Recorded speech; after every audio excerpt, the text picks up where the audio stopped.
Good afternoon. So this video is about, obviously, hopefully you understand by the description, that it is about driving without a license. Or, excuse me, the terminology is traveling without a license, because you shouldn't drive without a license. Now, according to U.S. Code, wait a minute, before I even get it, according to U.S. Code, driving is a commercial activity, and when you're just driving your car around for errands or personal use, or even to get to work, unless it's Uber or something of that nature, you're traveling. You're not driving for profit or commerce, and therefore you have free right to enjoy the highway. Now, if you are driving for Uber or something like that, you will need a license. Or if you're driving for a trucking company and you're actually driving their truck, yeah, you'll need one. But not for traveling. And so, but there's a common misconception. You'll still probably get a ticket for it if you don't know what you're doing. But you can fight these things on the road right then and there. But I have, and I use a much, I feel, simpler technique. And it's extremely liberating.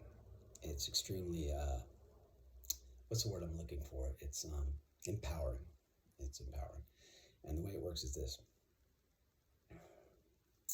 You get pulled over, just ask them questions and stay in honor. Okay? Don't answer any questions.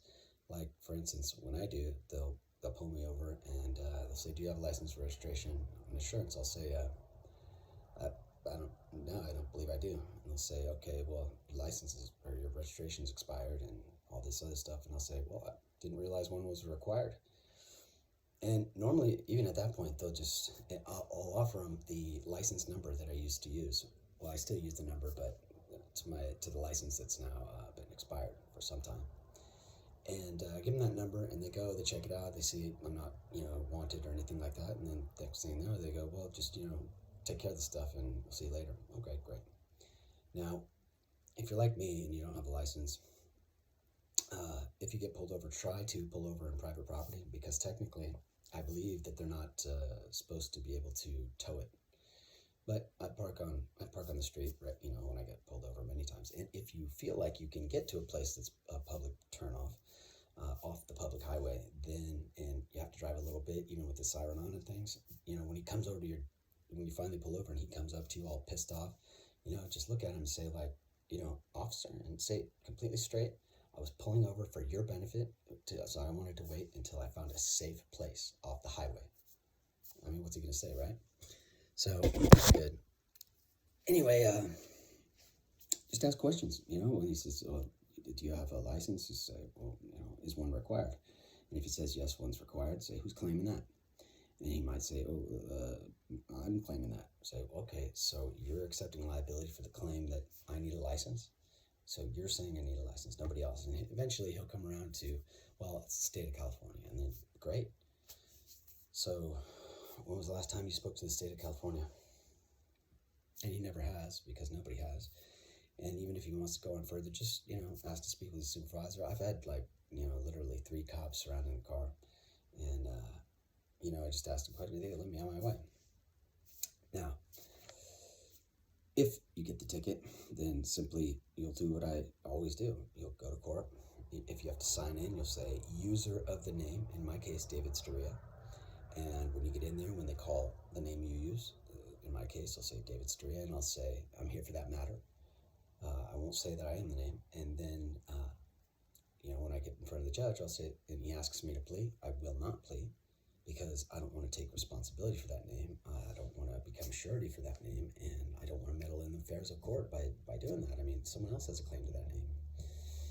And that's no. The name is owned by the U.S. government, okay?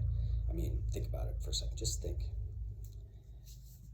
The name is a all caps thing recorded via the birth certificate, right? But the state created the birth certificate, and they own and retain the birth certificate. You can only get a certified copy.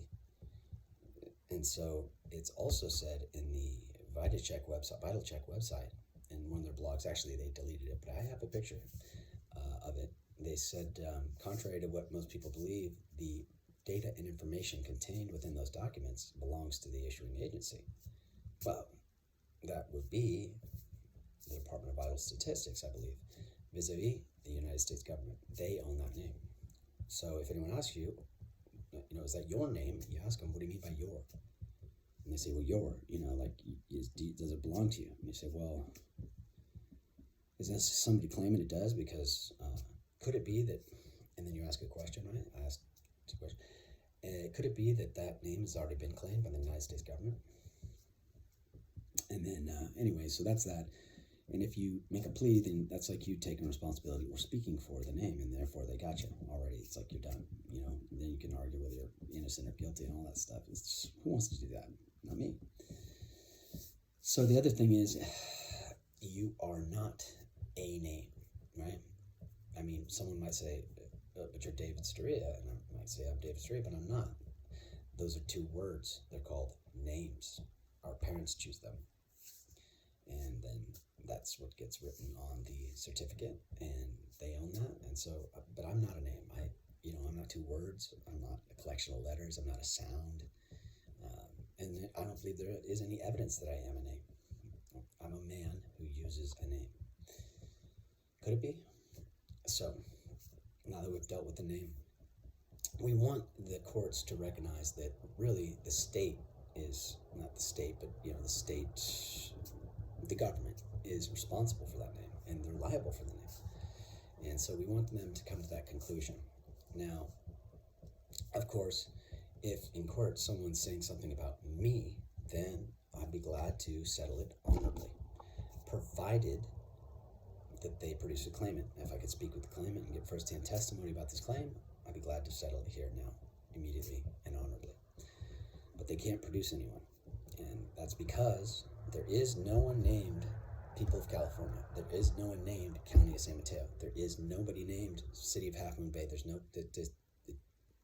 So who has first-hand knowledge that this entity made these claims? Nobody. Who spoke with him? Could it come in and give us all testimony that it's making a claim here? Well, if it did and could and would, then I'd be happy to settle it right here and now, Judge. So, you go in there. I'm sorry for tapping the floor. So you go in there. You don't make any claims, right? You say, I'm here for that matter. Get up there. He asks you to plead, don't plead. And you just tell him, look, I believe there's been a mistake. That is one claim you can't make. I'm led to believe, I've been told, don't claim that you opened any mail or anything like that, because again, that could be construed as you accepting liability for the name. But just say, look, I've been told that there's controversy, or someone's claiming there's a controversy concerning the name I allegedly used. And, I'd like to meet with the claimant in order to receive first-hand testimony and also possibly correct this mistake. Is someone claiming that I've made a claim on that name, Judge? And he might say yeah, he might say no, it doesn't really matter. But then if he asks you anything else, you have to say there is a couple more things. You want to say that you make sure you tell him that you want to handle it honorably and that you'd like to stay in honor. Which it basically means if there's someone presenting something, giving a presentment, which that's what it is, like an offer, then you'd be glad to accept it, right? Honor it, if you could meet with the claimant and get first-hand testimony. It's a conditional acceptance. And then you want to tell them, the other thing you want to tell them during this session is that you have no proper notice, which means you don't have an agreement with or a contract with anybody regarding this matter that you signed and that you're aware of. And if you can get those things out, the rest is just fending them off with questions, making them prove stuff. For instance, if they pulled out some fingerprints that you might have had to give during a previous visit, like I did, and they whip those out and say, well, are these yours or these are yours? And I say, well, wait, are you claiming they're mine? Who's claiming that? Or ask them, aren't you holding them? Doesn't that make them your fingerprints? I mean, I'm just using them. Could it be? Remember to say everything as a question. And so, what else could I tell you? Court works like this. You have a plaintiff and a defendant.